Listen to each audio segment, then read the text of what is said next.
Okay, hello and good morning, everyone. Finally managed to make my camera work. Hi guys, good morning. Welcome to Easy Markets Daily Pitch International with me, Darius Anucauskas. Today is the 9th of November, 2023. Welcome everyone. Welcome to this Thursday's morning session where we're going to have a very quick look at the markets, a few of the charts, the usual stuff basically. But before we do that, as always, let's quickly have a read through our risk disclaimer. So, the content we produce does not constitute investment advice or investment recommendations and should not be considered as such. This material should not be taken as an invitation to acquire any financial instrument or product. Look, I'll give you a few seconds to read the rest. I'll disappear from that little left corner, and I'll be back in a bit.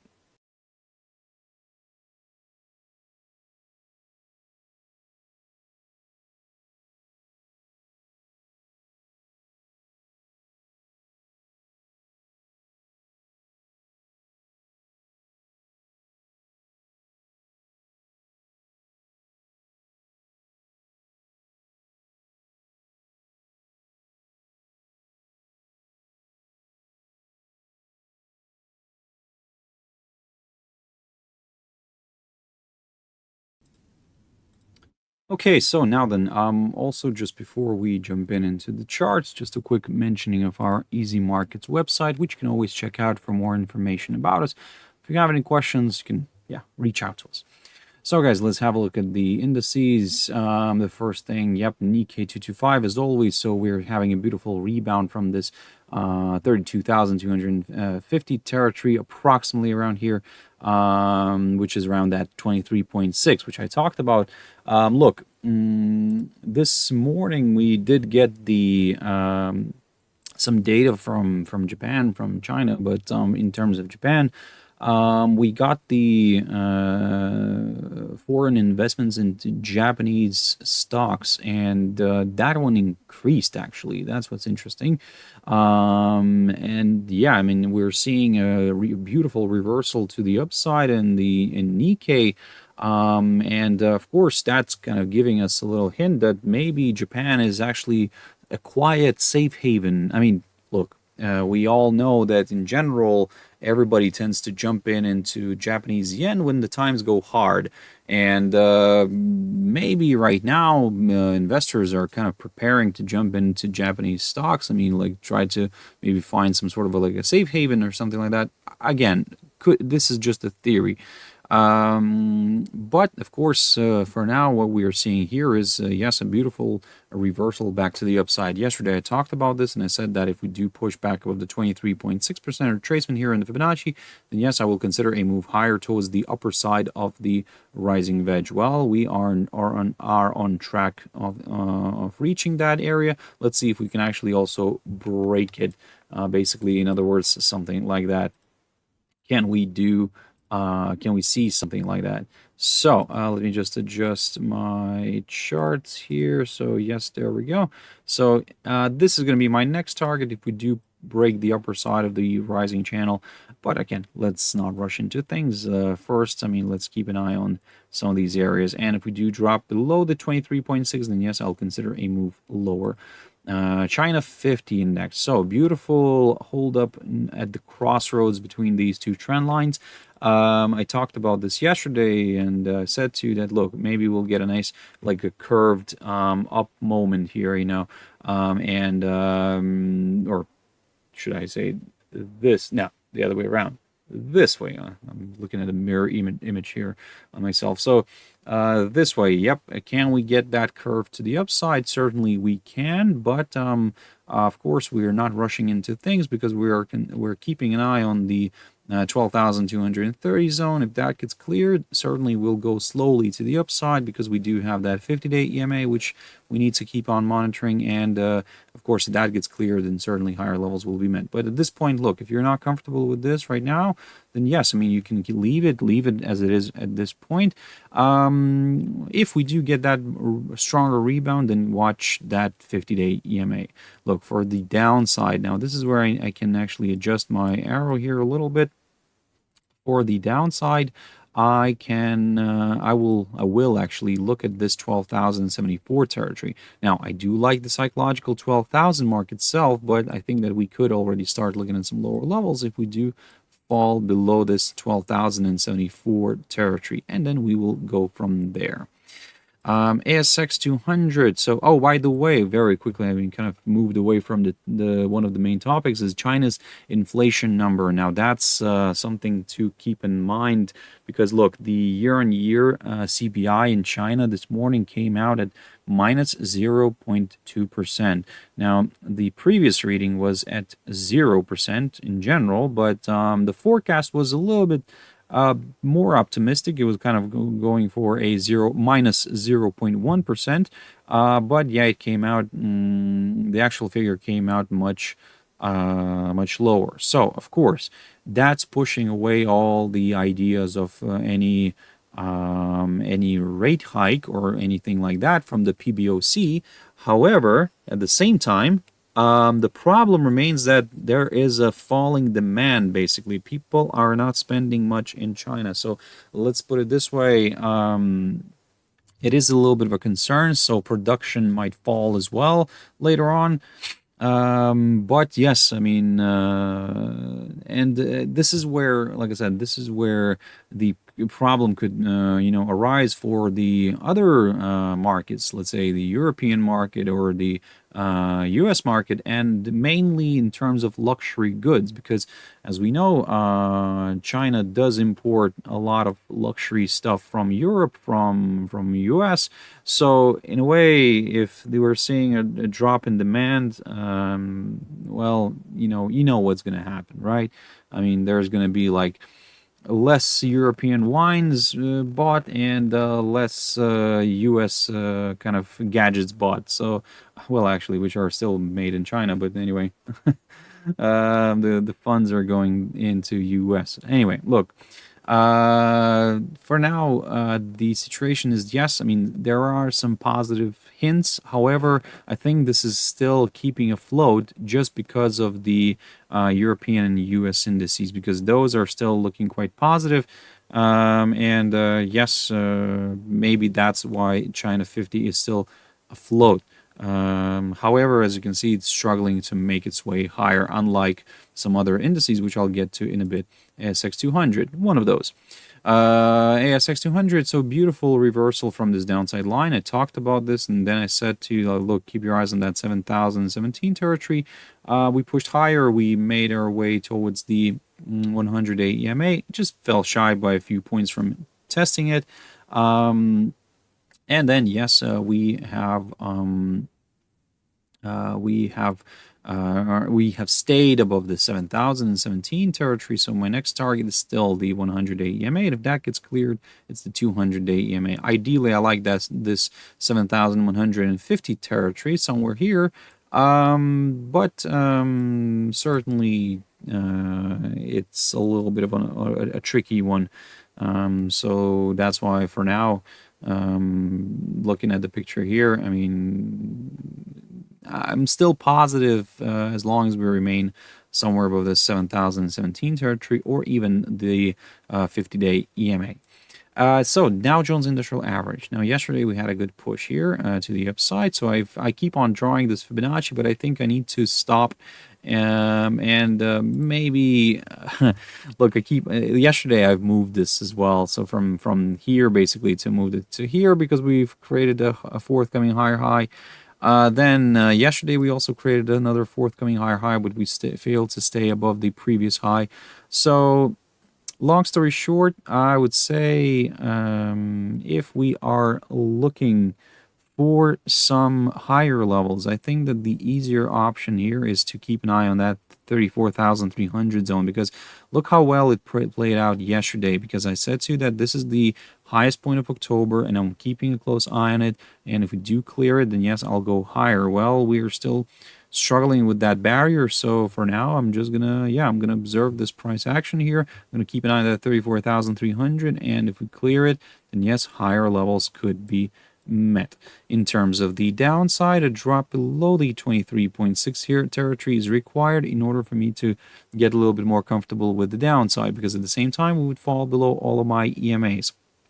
Now, again, I do understand that some of you might not want to miss out on an opportunity to maybe aim for that 23.6. Well, in that case, probably the easier option is to wait for a drop somewhere below this 34,000 territory, somewhere around here, and below that 100-day EMA. Basically, if we do drop below that, then yep, we could see some lower levels. So, oh, by the way, as always, good morning, everyone. I hope everybody's having a wonderful start of Thursday. Look, today we also, again, we have Powell. Yesterday, nothing happened, honestly. And to be honest, I mean, I'm kind of expecting the same thing to happen today. Nothing. I think that the indices could remain like this. I mean, again, today maybe we'll have some up and down movement, but mainly kind of just we'll keep an eye on the initial and continuous jobless claims. But certainly going into tomorrow, we don't have much, if I'm not mistaken. Let me just double check. Yeah, we don't really have much stuff, and yeah, we have some British stuff coming out, but I'll get to that in a bit. But again, for now, I will keep an eye on the same analysis. Basically, I'll stick to the same analysis, and I'll keep an eye on the 34,300 level. If that gets cleared, the forthcoming higher high will be confirmed. And for the downside, I will start looking at slightly lower levels if we do fall below the 34,000 mark. S&P 500, there we go. So far, so good. So we're on the right track. As I said, I'm not going to spend too much time on this, because basically, as long as we remain above all of my EMAs, I'm going to continue targeting the upside, where my next target is this area between the 4,430, 34 levels. And then we will take it from there. NASDAQ 100, so we're flirting with this key resistance barrier right now. And the question is, can we break it? Well, we already broke it. Just we failed to stay above it. So that's why I would like to see a nice good move here above this downside line. If that gets cleared, then yes, my next target is the 15,718 zone, marked by the highest point of September, and then we'll go from there. Now, in terms of the downside, what I would like to see here is a break below this upside line, and this one is drawn from the low of the 26th of October. I get it. A lot of territory here to be missed. So if you're looking for some sort of clarity, maybe, or for some sort of hints, look, we could maybe start looking at some lower levels if we do, from the very short-term perspective. I have to point this out. From the very short-term perspective, we do start seeing a drop below the 15,287 territory. If we get that drop, then yes, my next target is the 15,138, and then so on and so on. And then I'll target these EMAs, the 50 and the 100, and then we'll take it from there. Let me just put this arrow here a little bit. Yep, so that's what I'm gonna stick to for now. But of course, the upside scenario is very tempting. However, if you look at this recent action to the upside, so going from like the end of October when we started reversing higher, so from around the we basically gained 1,000 points. I get it, we lost 1,000 points in the period between the mid-October and end of October, but yes, in the beginning of November we gained. So if we judge by the logic of, let's say, of this, then maybe we could see a bit of a retracement here at some point, and then we could maybe like we could see a retracement and then reversal back up, and then by the end of the month, for example, this month, we could see a nice good push higher and breaking this downside line. So at this point, I'm keeping an eye on this downside line, and I'm keeping an eye on this 15,287 zone, and then we'll go from there. The German index DAX. So yeah, yesterday was an attempt to move nicely to the upside.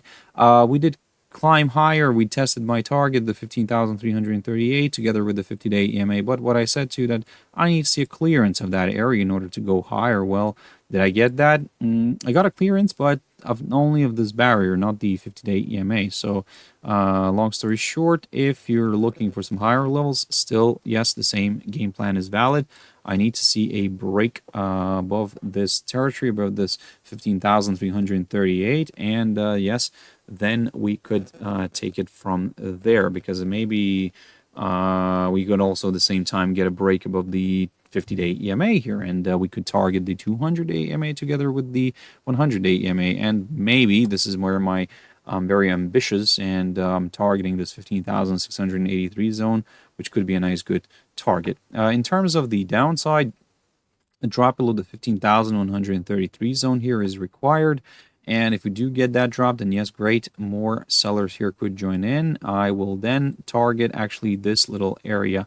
Let me just adjust. So 14,900 zone, approximately around here, could be a nice good target. But again, a drop below this hurdle here first is needed. The FTSE 100. So, I mean, do I have something to say? No, not really, because it's still the same. Maybe it's kind of waiting for tomorrow, because tomorrow we do get a lot of information from UK,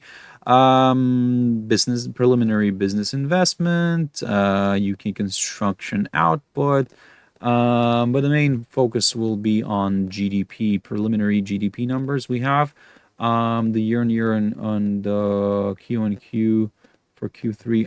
Okay, see, so the Q-on-Q, the year-on-year Q3 and year-on-year and Q-on-Q Q3 as well. Those are preliminary, and we do have the normal GDP month-on-month and year-on-year for the month of September. So yeah, okay. Look, in general, we'll see how it's a little bit confusing, to be honest, but I'm gonna keep an eye on that.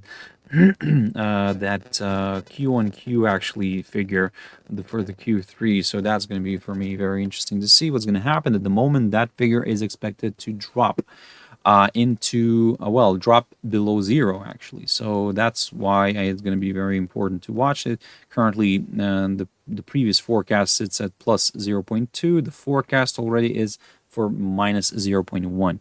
And we'll take it from there. At the moment, from the technical perspective, look, we are still oscillating around that 7,400 level. So as I'll stick to this game plan here, as shown by the arrows. If we do drop and stay below the 7,400 area, then yes, I'll go lower. For the upside, we need to see a nice reversal from this territory, from that 7,400 zone, and then we could go higher towards the 7,495 near the 50-day EMA. US dollar index. So this is where the interesting bit comes in. Oh, Daredevil Dave, good morning. I can see you there in the chat room. Good morning to I hope you're having a wonderful start of Thursday. Yeah, took me a while to think that it's Thursday, although I already mentioned it like twice that it's Thursday. Anyway, look, with the US dollar, yesterday everybody was kind of, like listening to Powell. I mean, like, what is he going to say? What is he going to say? Nothing. He didn't say anything much. Kind of nothing new. So the same stories today. There's another conference where everybody's like trying to make this big hype. Yes, in general, I agree that you need to kind of maybe keep an eye a little bit on it, so, but not like to the extent where like you're hoping to kind of, that's going to be like a game changer. No, it's not. Like, look, we have our Federal Reserve meeting on the FOMC meeting on the 13th of December. So that's what we are keeping an eye on. We're keeping an eye on this probability. And yes, I mean, at the moment, the expectation is that there is not going to be a rate hike. Well, something kind of tells me that this could be the case. And to be honest, I think the market sees that as well. So we're in the US dollar seeing that. So we saw a bit of a retracement, but I think that there could be some more downside to come, especially if we start dropping somewhere below this 105.15 territory, or even maybe actually, no, this is wrong. This is Sunday's candle. No. So maybe dropping below this, yeah, so 105.15 zone approximately around here could do the trick for a few more sellers, and we could target the 100-day EMA, or maybe if the current lowest point of this week breaks near the 104.68, then yes, we could aim for that 200-day EMA. For the upside, the same game plan is still valid. A push above the 50-day EMA is needed, and not only that, we need to see the body of the daily candle staying above it, and then we'll go higher. Gold, there we go. Beautiful continuation move to the downside. And look at this beautiful thing. We dropped below the 1962 territory. I spoke about this zone yesterday, and we fell, and we tested my other 1953 territory. There we go. Boom, fantastic. My next target is still the same, 50-day EMA together with the 100-day EMA. So let me just put the arrow this way. And at the same time here, next to the 100-day EMA, we have the 38.2% retracement on the Fibonacci, which could be quite nice, I would say, if we do want to consider some higher levels in at some point later on. But look, this week is not looking good for gold. We're seeing a slide, but in a way, maybe that's logical. It's after such a steep up move we had already since the beginning of October, then yes, since the beginning of the conflict in the Middle East, maybe yes, a bit of a retracement is okay. Yes, I'm targeting that 38.2. Ideally, however, first I want to see what's going to happen near the 50-day EMA. And then the 100-day EMA. But the 100-day EMA coincides nicely with the 38.2. So, beautiful. So, yeah, that's my situation right now. If in case we decide not to go towards that 50-day EMA straight away, then certainly I'm keeping an eye on that 23.6. I do have this 1970 level right here a little bit in the way, but okay, I'll keep that one for now. I'll see what's going to happen here. If we do get a rebound rate more, we do get a rebound and a pushback of the 23.6, this 1962 level, then yes, I will consider a move higher. Silver, finally, we're seeing, again, this is what I said yesterday, finally, we're seeing some sort of action near this upside line, and this is where my question is, will it provide good support this time again?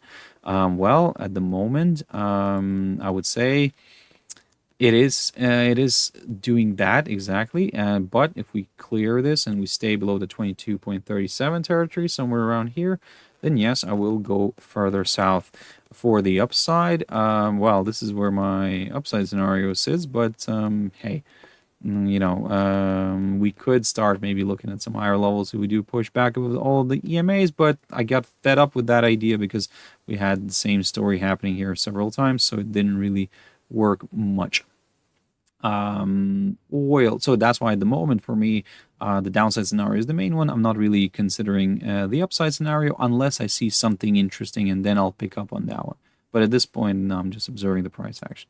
Oil, so it continues to decline, and so far so good. We're on the right track towards my aim, towards my goal, which is at around 73.9086 zone right there. Here you can see that. Look, I'll probably highlight that one for our future reference. I do like this area, I do like this level. So the question is, can we reach this, or when we reach this? For now, I'm thinking that my question is when we reach this. So I need to adjust my downside line. This is a little bit tentative, so I think that it kind of worked and it didn't, but mainly it worked. So I'm gonna adjust now because again there were some violations. So I think that maybe this way would be better a little bit. So look, at the moment we're seeing some sort of retracement, which is fine. However, I don't see kind of this one reversing sharply to the upside for now, because again, also looking at China, that demand is falling there. I mean, CPI has fallen.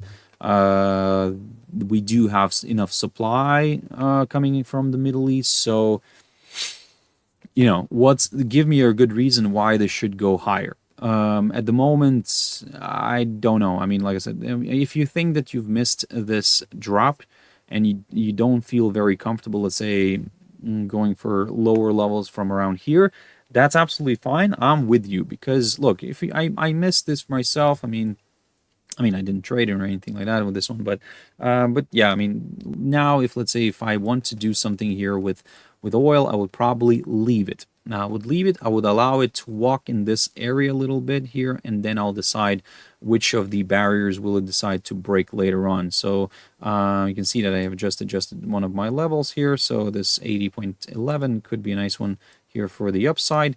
But for now, I am aiming for that 73.90 zone, and then we will go from there. Natural gas, just a quick update on this. So yes, mission accomplished in a way because we reached my 200-day EMA together with the 50-day EMA, or should I say maybe the mission accomplished is for about like maybe 95% because we still have we could still see a test of this upside line, which is drawn from the low of the 25th of September. And if we do get that test, let's see if we can get a rebound. But at the moment, I think that it's okay right now to consider maybe a rebound from here, as long as we remain above all of the EMAs. If we start falling back again below this 50-day EMA, then yes, certainly we need to be a little bit more on the careful side. Maybe, maybe we'll drop again towards that 200-day EMA, or maybe we will eventually test this upside line. So just kind of keep that in mind. So at the moment, we're sitting comfortably above the 50-day EMA, so that's kind of pointing a little bit more towards higher levels. But we need to see that kind of stronger reversal. Let's jump into crypto. Bitcoin, there we go, popping nicely to the upside. There we go. So demand came in for cryptos, and look, from the technical perspective, everything is working out perfectly. I talked about this barrier for a few days now, and 35,611 got violated again, and we stayed above it, and now we are drifting higher. So look, we've kind of almost reached the 37,000 mark, but slightly above that at 37,400. I have another good target, good potential target, which is this one right here. And that's the low of the 1st of May of 2022. Good potential target for now. Of course, if that gets cleared, we are aiming for that psychological 40,000 mark. That's something that everybody's watching. And yes, I mean, look how quietly we are getting back to the upside. I mean, the market is just normally we would have like a lot of hype around here when we had the big moves here. So we're seeing kind of a push back up here. The question that everybody's asking, will we see something higher? But look, everybody's now talking about the 100,000, but we talked about 100,000 here, and we talked about 100,000 here. Did we go to 100,000? I mean, somebody's saying, yeah, but the third time is a lucky one, like we can, yeah. But look, if we go there, I'll believe it when I'll see it, right? Eventually, maybe at some point down the line, like in 5-10 years, or something like that, maybe we'll go, and then that person who was like 10-15 years ago was saying, you see, I told you. And yeah, that's what what's going to happen. So look, for now, let's examine something a little bit more short term. For now, let's target that 37,400 zone, maybe even the psychological 40,000 mark, and then we'll go from there. For the downside, I need to see a break of this upside line, and then yes, we could take it from there. For now, that's the game plan. Looking at the upside line here, and yes, that's from where I'm going to consider my downside scenario. BitcoinCash. Also trying to make its way higher, but this one's a little bit struggling, I would say. And yeah, I mean, for now, we're trying to make our way above that 251 zone. We did, but somehow it's struggling to kind of go higher. So look, at this point, I mean, I'm going to continue targeting the upside, but I need that stronger move above that 251 zone. If I get that, great, I'll go for some higher levels. Litecoin also at a very interesting spot, 200-day EMA. If we clear it, then yes, I'll go to the upside. Oh, by the way, I can't remember one of our viewers who was talking about the Fibonacci on the Bitcoin, about the like a larger retracement at some point. Yeah, we're seeing. I can't remember. If you're watching, can you just let me know? Remind me again. What was what you're aiming for? For some higher. Yeah. I get it. Remember, it was something around this basically. Yes, we cleared the this kind of 38.2. And now the question is, can we reach that 50% retracement on the Fibonacci? Well, it does make sense if we stick to the Fibonacci. So, but again, for now, I'm just going slowly. If we reach my 37,400, I'm gonna aim for the 40,000 mark. If we reach that one, then yes, I'll aim for this 50% retracement on the Fibonacci, and then we'll go from there. Also, what I've drawn here as well was something around here. Then you can see that yes, we've cleared that 61.8. So if we draw it this way, then we're targeting that 78.6 zone. But again, maybe it's actually this one. Who knows? We are trying always to find some sort of logic, but look, we tend to pick up on something and stick to it. So let's do it this way again as well. So at this point, look, this Fibonacci is something to consider, but again, I don't want to overcrowd my chart. So for example, for now, I'm just going slowly to the upside. So BitcoinCash is this, Litecoin is this, yes, 200-day EMA. That's what I'm watching in order to go to the upside. AUDUSD. AUDUSD is so far getting a nice hold up near this upside line, and that's all fine. We're getting a hold up near the 50-day EMA. So if we do push nicely to the upside, then yes, more buyers here could, look, if we do rebound from this upside line, then yes, more buyers here could join in. We could see a nice good push higher. But at the same time, look, the fact that we're very close to this upside line, of course, creates this idea that, hey, maybe a bit of a break here could be possible, but of course a lot will depend on this fella.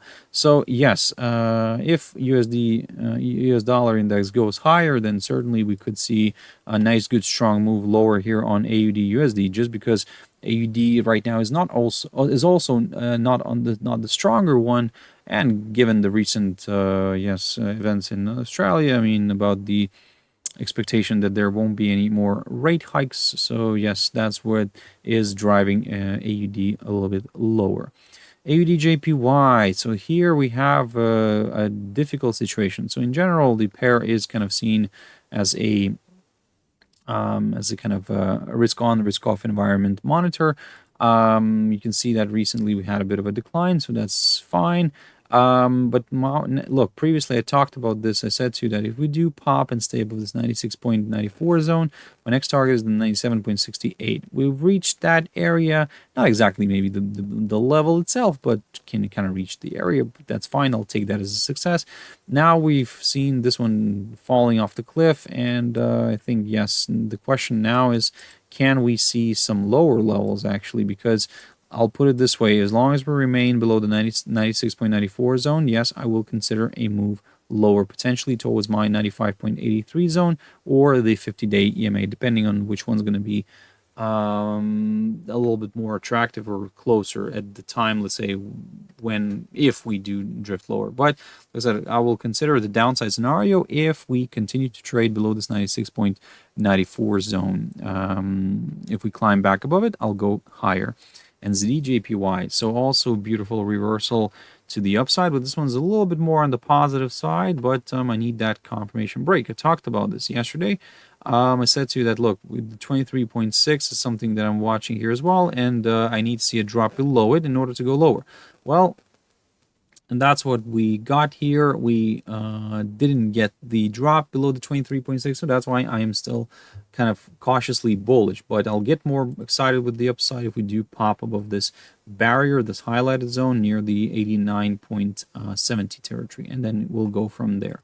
USDJPY slowly climbing higher. We climbed back above the 151 zone at one point, but now we are seeking. You can see that we are drifting back down. So what I also said to you recently, that if we do pop and stay above this 150.78 zone, I will continue targeting the upside, and I'll aim for this 151.94 zone.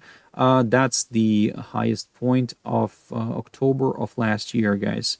Good potential target. Let's see if we can reach that, but at the moment it seems like there's no intervention from there's no intervention from the Bank of Japan, and somehow it seems like that maybe they're trying to kind of keep the yen cheaper. Maybe, we're focusing on exports. Recently, I know that Japanese trade balance kind of improved, so there were more exports than imports. Well, percentage-wise, they increased. So yeah, and maybe this is what, the government is trying to ramp up a little bit, the exports. So, and the weaker currency is helping to do so.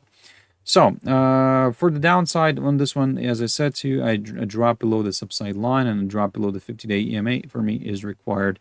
USDCAD. USDCAD is, he tested my beautiful 1.3813 level, and we drifted a little bit back down. So, look, I would say this way, if we do push and stay above the 1.3813, then yes, I will consider some higher levels. For the downside, I need to see a drop below the 50-day EMA. All this area right here is something of a neutral one for me. I'm not really liking it. So yeah, that's my game plan. USDCHF, and by the way, USDCAD. Look, this one also will remain vulnerable to the oil market because, again, as I keep on repeating this, oil plays a huge role in the Canadian export on the Canadian export side. So yes, we're seeing weakness in the Canadian dollar against the US dollar, not because there's much strength in the US dollar, no, not at the moment, but it's mainly the weaker oil that's playing out here in favor of this pair, in favor of the bulls of this pair. USDCHF. We're stuck. We're oscillating around these EMAs, so not much is happening. But look, if we do drop below all of them and we stay below all of them, yes, I'm going to consider a move lower towards this 0.89 territory, somewhere around here. For the upside, a break of this downside line is required. Again, if we get that clearance, my next target is this, the 0.9127 or 0.9112, not 2712. And then, of course, yes, the 0.9244 area could be a nice one to consider too. So, now US dollar against the Chinese yuan offshore. So yes, guys, we are seeing some weakness in the pair, in the Chinese yuan. Again, we had inflation lower. So basically, the fact that there is not going to be a rate hike, that's what's pushing the yuan down a little bit. Look, if we just ignore the levels for now, we can see that after falling below the 50-day EMA, we reached my 100-day EMA when we found good support here. And yes, we rebounded. Now my question is, can we see a good resistance near the 50-day EMA? If that gets a nice hold up here, then yes, another decline here could be possible. But at this point, probably the easier option is to, if you're looking for some lower levels, wait for a drop below the 100-day EMA, and then we can do something about it. For the upside, I need to see a push above the 50-day EMA, and then we will go from there. US dollar against the Mexican peso. For now, look, this is a bit of a mess. I like it, but you can see that some of these ideas worked out nicely. So, for example, this downside scenario worked okay. I think it's time to adjust a few levels here. So, first of all, let's get rid of this upside line. I'm not going to draw a downside one here.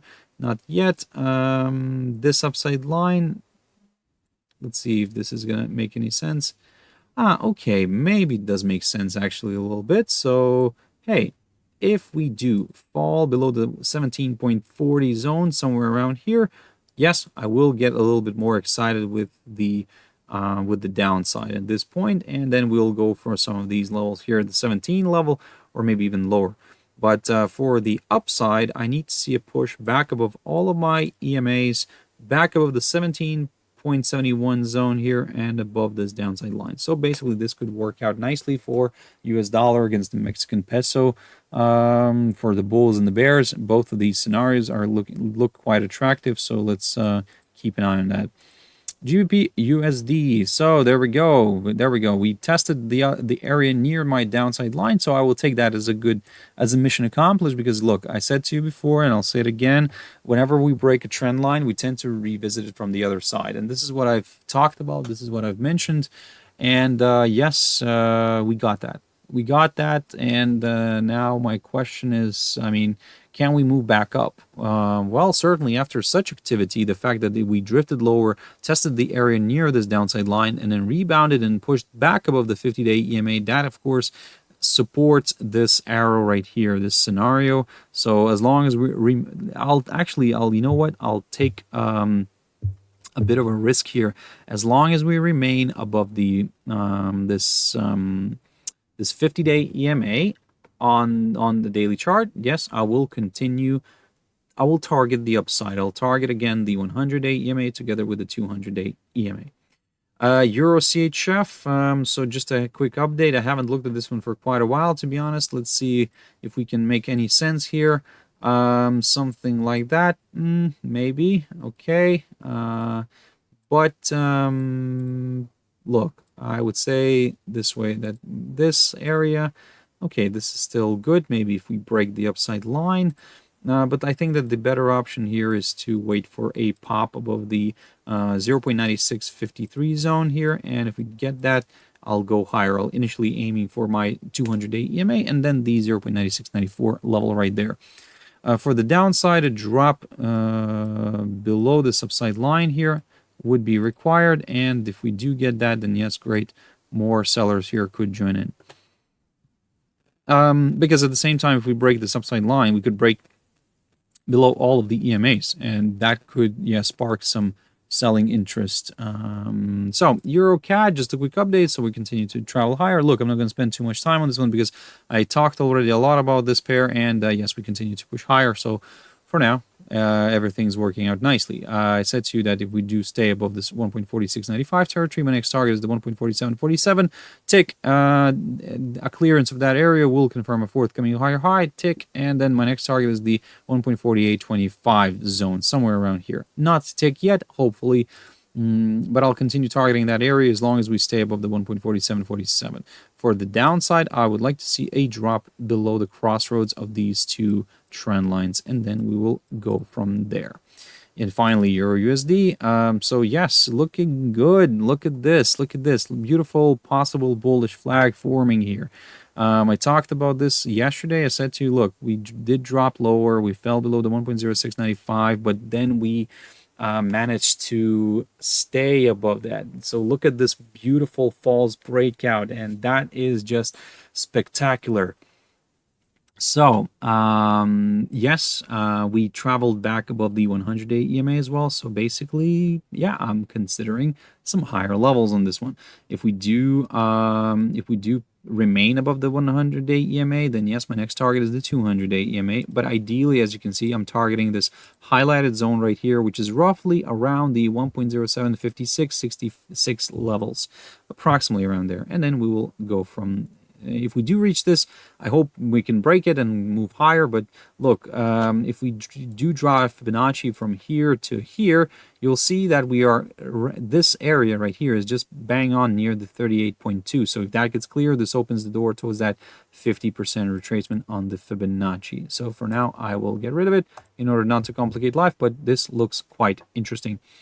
So yeah, guys, just a quick update on the, by the way, on the U.S. Treasury notes, so government bonds. So 10-year note here is drifting further south. Yes, because again, no expectation for interest rate hikes. So basically, that's what the market is loving here right now. And I don't know, JD Invest One, if you're here, I mean, looking at this gasoline, which I talked about on Tuesday, or yeah, I think it was Tuesday.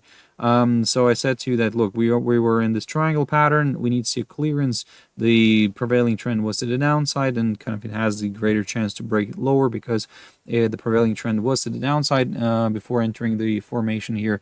And there we go. We broke the lower side of this this triangle, or the upside support line, and we also fell below the 2.13, or no, actually, where was this 2.15 zone right here.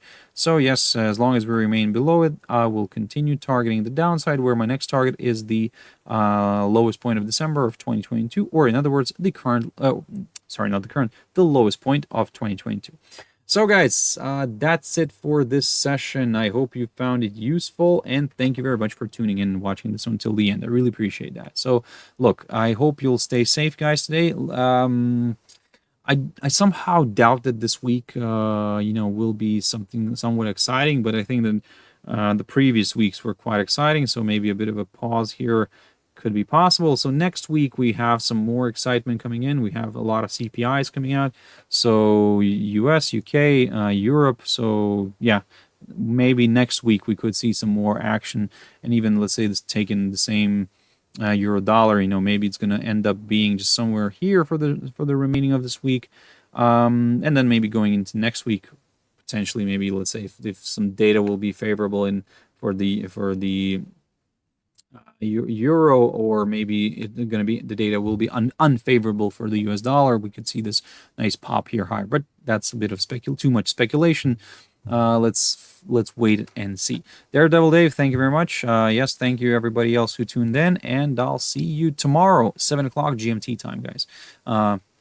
Stay safe, have your stop losses in place, risk only what you can afford to lose, and everything will be fine. Thank you very much, and bye-bye.